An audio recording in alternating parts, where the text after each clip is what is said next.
Mr. Speaker, and congratulations on being in the chair.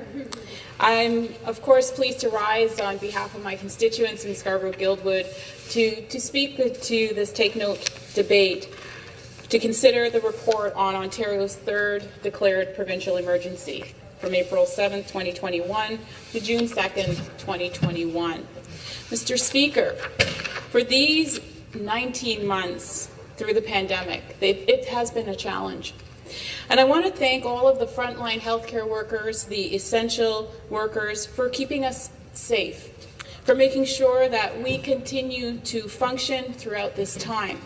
I especially want to give a special thanks to Dr. Moss, who is an emergency room doctor at the Scarborough Health Network, who gave me my first jab of the Pfizer vaccine at the Scarborough Health Network's mass vaccination clinic at Centennial College. Since then, Scarborough Health Network, Taibu Community Health Centre, Scarborough Centre for Healthy Communities, and the Canadian Centre for Immigration and Refugees have administered over 600,000 jabs to the people of Scarborough. I urge everyone who is eligible to get their vaccination as soon as possible.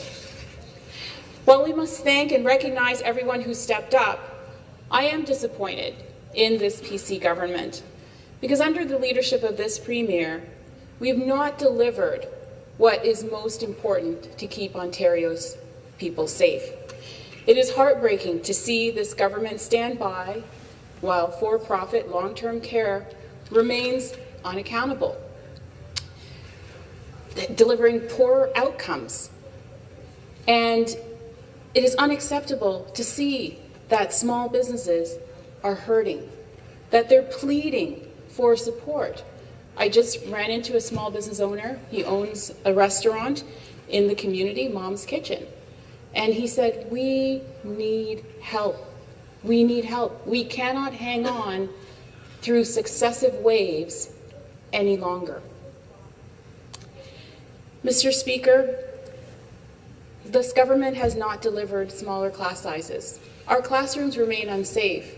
St. Ursula Public School in my riding in Scarborough-Guildwood is currently in outbreak.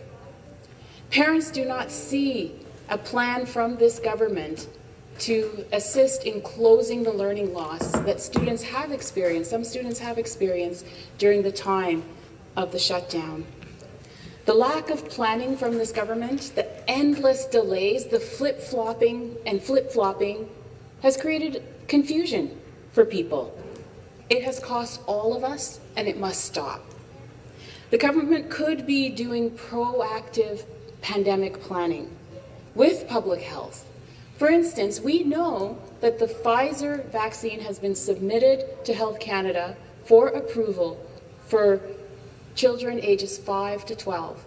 Yet this government refuses to do the proactive planning required for a speedy rollout of that vaccine once it has received that seal of approval from Health Canada.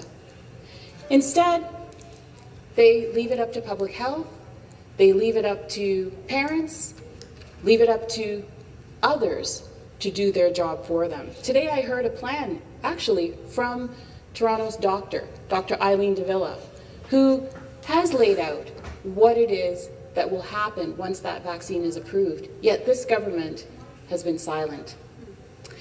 Speaker, at the start of COVID-19, I remember being in this legislature and asking the Minister of Health and the Minister of Long-Term Care to protect the most vulnerable in our long-term care homes. I believe it was on March 11th, 2020. And yet, what we have seen in these last months is that the elderly and the frail in long-term care have been the hardest hit by the pandemic. In my community in Scarborough, we witnessed this tragedy firsthand, as these homes have experienced some of the worst outbreaks and some of the most deaths, unfortunately.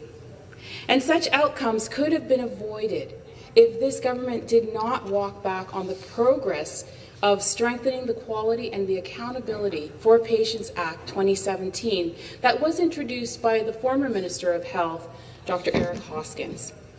Under his leadership, every long-term care home received inspection each and every year. And there was also a bill put forward which ensured that fines would be laid.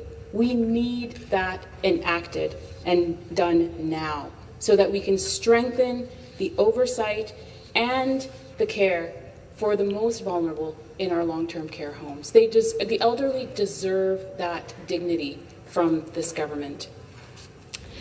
Mr. Speaker, I want to just remember, while I have a few more minutes, those who have lost loved ones in long-term care, like Mr. McVeigh, who lost both parents due to COVID-19 in our long-term care home. And I extend my condolences to him and to his family. I urge this Premier to think of the justice that is required for people like Mr. McVeigh. Speaker, in order for the post-pandemic recovery to be realized, we must acknowledge that small businesses are the backbone of our main streets. And I know that many communities like my own in Scarborough-Guildwood are depending on their success and their continued livelihoods. Like Colleen Zuber, who is the owner of Muddy Paws Pet Food and Grooming Salon. Throughout successive waves of lockdown, Colleen came to my office, through virtually of course, and pleaded for pet grooming to be one of the mandatory services that can be provided for the health of pets. And she demonstrated this in successive arguments. This is the kind of clarity and consistency that small businesses need. They need to be treated fairly, not an uneven where big corporations, big box stores get one thing and small businesses are subject to another. Why is that the consistent pattern of this government? I also want to remind the government that small businesses need assistance.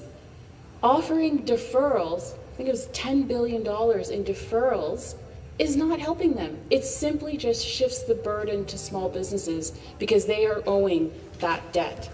So I've asked this government to think about a plan that will help small businesses to cope. And I agree with my colleague on the opposite side there in the NDP, who says that we should have a third round of the small business grant. I too have written to the minister asking for this.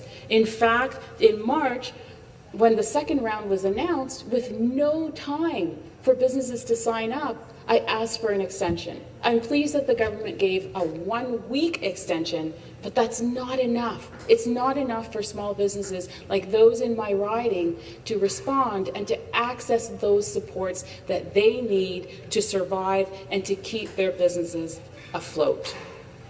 And finally, Speaker, one of the areas that I am very disappointed in this government is that they have not addressed the issue of the she-cession and the she-covery. The fact is that women have been impacted by this pandemic significantly, and that their return to the workforce has been slower than their male counterparts. We see that through Statistics Canada Labour Force Survey.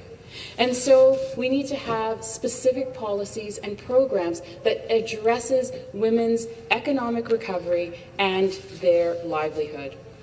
The YWCA and a number of agencies have penned a letter. And the letter, I quote, it says that this economic crisis requires transformative intervention. Task force and tax credits are not enough. Ontario needs a plan to end this C-cession once and for all. And Speaker, I couldn't agree more. I would urge the government to enact one pretty low-hanging fruit at this point, which is the federal government's offer of $10 a day childcare. 7 provinces and 1 territory has already signed on to this. What is the government waiting for to offer this much-needed relief to the families here in Ontario. So, Speaker, as we talk about what the government has done with the emergency orders, we have to remember that they have not delivered on things like lower class sizes, delivering services and supports to parents and children with autism who are looking to this government to act with compassion and care. Thank you, Speaker. Thank you.